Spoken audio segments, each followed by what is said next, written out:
তো সেটাকে সংযোগ পুনরায় সংযোগ করতে গেলে গ্রামবাসীদের থেকে বাধা আছে যে ওপেন ওয়্যার দিয়ে করা যাবে না, এটা যার ফলে সেটা আমাদের পক্ষে বিয়ার করা সম্ভব হয়নি এই মুহূর্তে।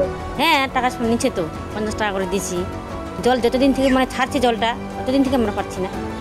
জল ঠিকঠাক পাচ্ছে না, এটা ঠিক সঠিকই, কারণ লাইন ডিস্টার্ব আছে, লাইন একটা মেশিন খারাপ আছে।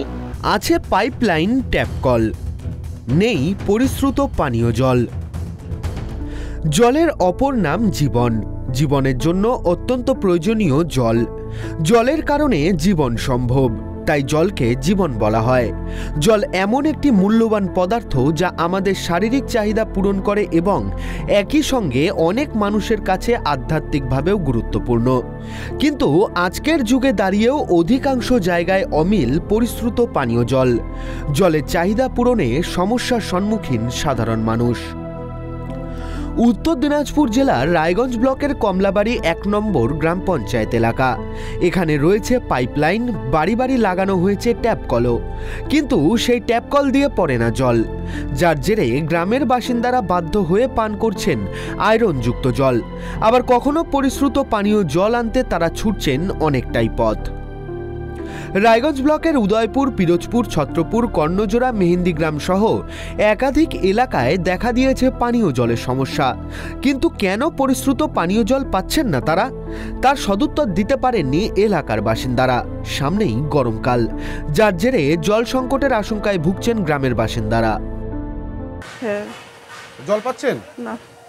কেন জল পান না? কেমনে বলবো, এখন 3-4 বছর আগে দিয়ে গেছে, এখনো পর্যন্ত আমাদের দিকে জল আসেনি। আচ্ছা, মানে তার আগে কি বলেছিল? যখন জলের লাইনটা দেয় তখন কি বলেছিল তারা? বলবে জল আসবে, ওই কারণেই দিচ্ছে। মানে শুধু পাইপটাই দিয়েছে, কানেকশন করেছে? হ্যাঁ। জল আর পান না? না। এটা তো অনেক, এই যে বিশুদ্ধ যদি পানীয় জল আসতো, যদি ব্যবহার পদ্ধতিতে তো অনেকটা উপকার হতো, শরীর স্বাস্থ্য ঠিক থাকতো।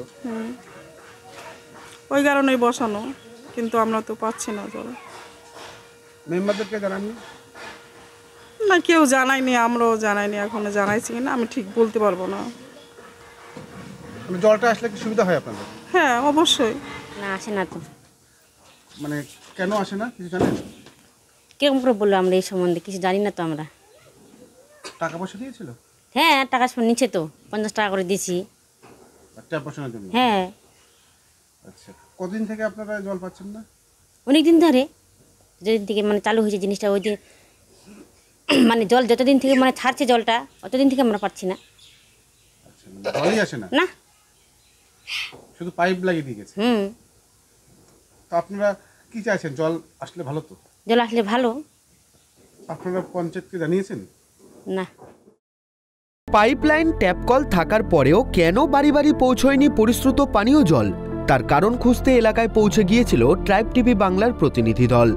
জানা গেল, কমলাবাড়ি 1 নম্বর গ্রাম পঞ্চায়েত এলাকায় রয়েছে 2টি জল রিজার্ভার।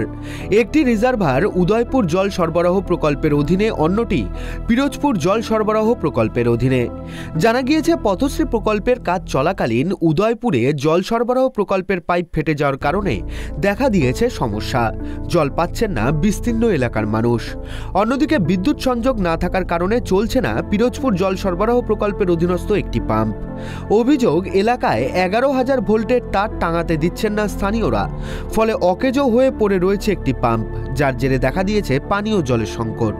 ঠিকঠাক পাচ্ছে না, এটা ঠিক সঠিকই, কারণ লাইন ডিস্টার্ব আছে, লাইন একটা মেশিন খারাপ আছে, একটা পাম্প চলছে, তো দূরের কাছাকাছি কিছু জল পাচ্ছে, আর দূরের মানুষগুলো জল পাচ্ছে না।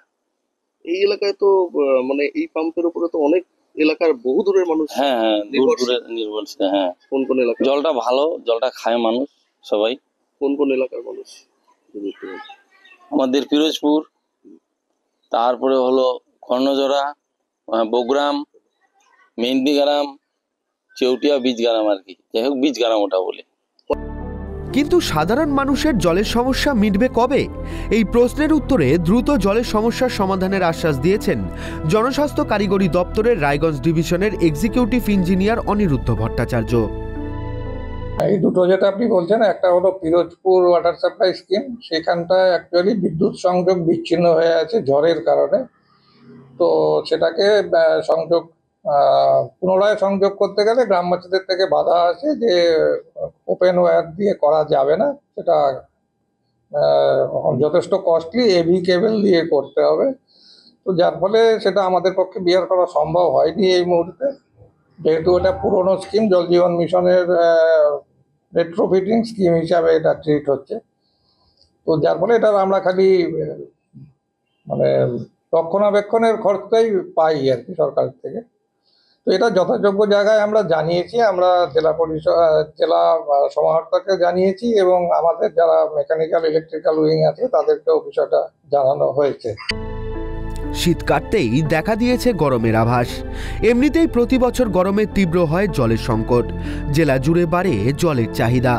এমতো অবস্থায় পানীয় জলের সমস্যা না মিটলে তীব্র জল সংকটের আশঙ্কা দেখা দিয়েছে রায়গঞ্জ ব্লকের কমলাবাড়ি 1 নম্বর গ্রাম পঞ্চায়েত এলাকা জুড়ে।